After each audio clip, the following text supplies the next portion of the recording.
Shalom kekasih Kristus. Hari ini saya ingin mengajak kita semua untuk semakin teguh memiliki iman dalam Yesus Kristus. Karena ia telah menyatakan dirinya sebagai Tuhan melalui kebangkitannya. Para pendengar renungan melekat dalam Tuhan, saatnya kita semakin membawa hidup kita dipenuhi dengan firman Tuhan, agar hati dan pikiran semakin dibaharui. Mari kita berdoa. Tuhan Yesus, hari yang bahagia ini kami bersyukur kepadamu karena kami diberi kesempatan untuk kembali mendengarkan kebenaran firman-Mu. Biarlah firman-Mu membenahi hati pikiran sehingga membawa perbuatan kami menjadi satu perbuatan yang menyenangkan Engkau karena firman-Mu memperbaharui kehidupan kami.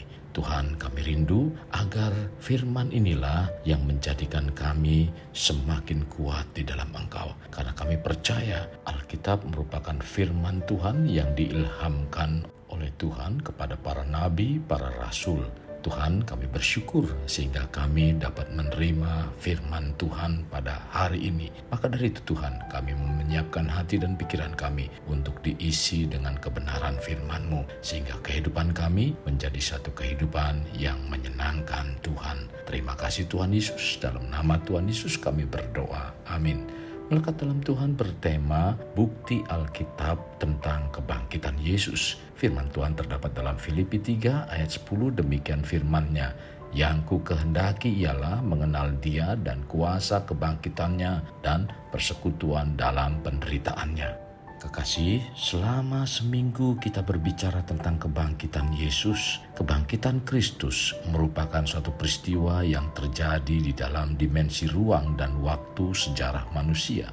Kebangkitan Kristus disebut peristiwa dalam sejarah manusia karena kebangkitan Yesus merupakan fakta bahwa tubuh Yesus tidak berada lagi pada kubur dan yang hanya tersisa hanyalah kain kafan.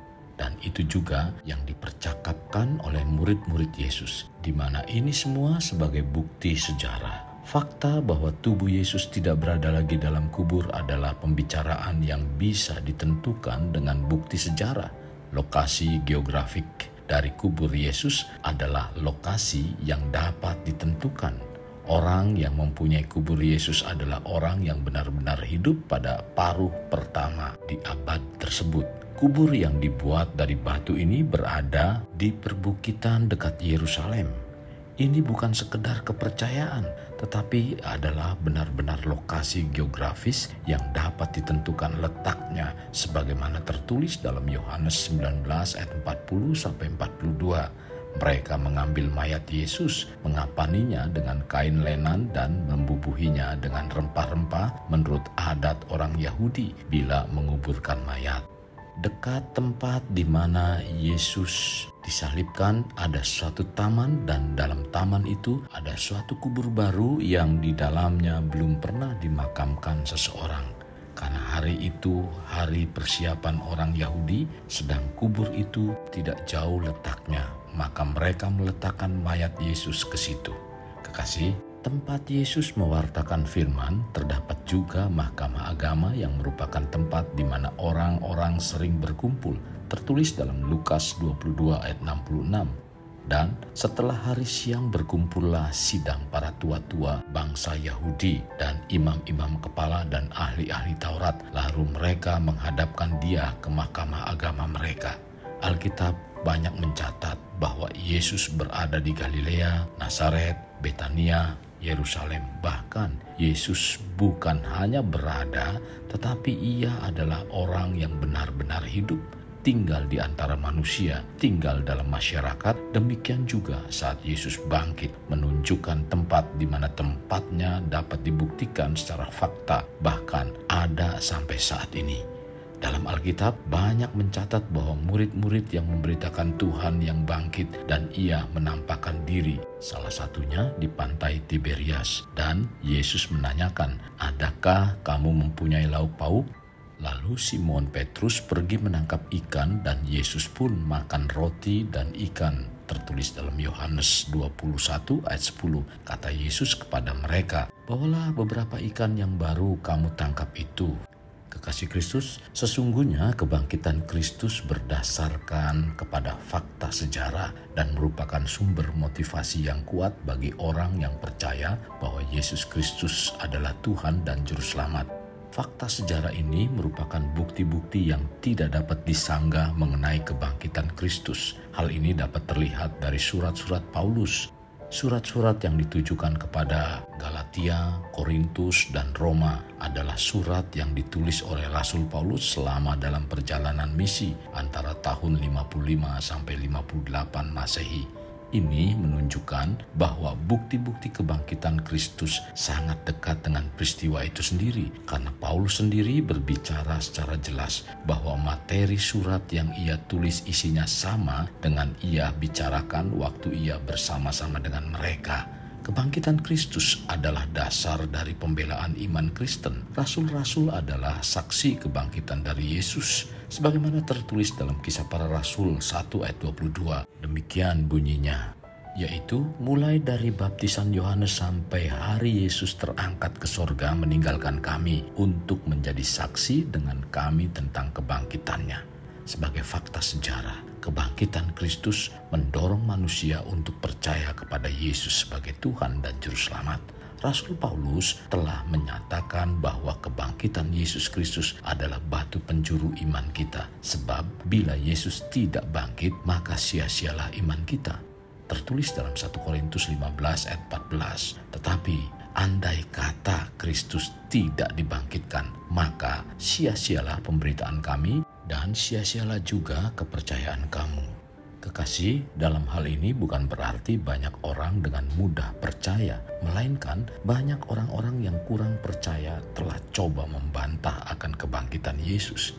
Tetapi Alkitab telah secara jelas membuktikan bahwa Allah Bapa menunjukkan kepada masyarakat akan kebangkitan Yesus Kristus, dan masyarakat pun tidak dapat menyangkalnya. Sebenarnya, untuk menjadi seorang percaya bukanlah satu lonjakan iman yang buta, tetapi satu hubungan yang nyata dengan Allah yang hidup melalui Yesus. Dan hal ini Alkitab telah membuktikan dan mensahkan mengenai kebangkitan Yesus Kristus. Kebangkitan Yesus adalah kebangkitan yang secara jasmani. Dalam kebangkitannya, Yesus menunjukkan dirinya sebagai bukti bahwa Dia benar-benar hidup. Yesus memberi dirinya disentuh, menunjukkan bekas-bekas luka daripada penyalipan, sebagaimana tertulis dalam Yohanes 20 ayat 27. Kemudian ia berkata kepada Thomas, "Taruhlah jarimu di sini dan lihatlah tanganku. Ulurkanlah tanganmu dan cucukkanlah ke dalam lambungku, dan jangan engkau tidak percaya lagi, melainkan percayalah." Dari ayat ini secara jelas Yesus menunjukkan bukti yang jelas bahwa Dia telah bangkit secara jasmani dari kubur. Kekasih Kristus, mengenai peristiwa kebangkitan Yesus, Lukas secara jelas mencatat dan menceritakannya yang dituangkan dalam Kisah Para Rasul 1 ayat 3. Kepada mereka ia menunjukkan dirinya setelah penderitaannya selesai, dan dengan banyak tanda ia membuktikan bahwa ia hidup, sebab selama 40 hari ia berulang-ulang menampakkan diri dan berbicara kepada mereka tentang kerajaan Allah. Sekarang bagi kita yang sudah percaya bahwa Yesus bangkit, jangan lagi pudar kepercayaan kita. Bagi yang belum percaya, lekaslah percaya. Karena ini bukan kisah fiktif, melainkan suatu peristiwa sejarah yang nyata dan terbukti bahwa kebangkitan Yesus disaksikan oleh banyak orang. Hal itu bukan dongeng, tetapi semuanya tercatat dalam Alkitab. Kekasih Kristus, mari bawa hidup kita menjadi pribadi yang dapat memerdekakan orang dari belenggu kehidupan, layaknya terang yang menerangi kegelapan. Karena itulah yang Tuhan inginkan pada kita sebagai warga kerajaan Allah. Mari kita berdoa. Tuhan Yesus, terima kasih buat kesempatan yang indah pada hari ini, di mana Engkau telah menyampaikan kebenaran firman-Mu untuk kehidupan kami, sehingga kerohanian kami semakin kuat di dalam Engkau. Dan kami tahu percis bahwa bukti Engkau bangkit telah tercatat semuanya di dalam Alkitab.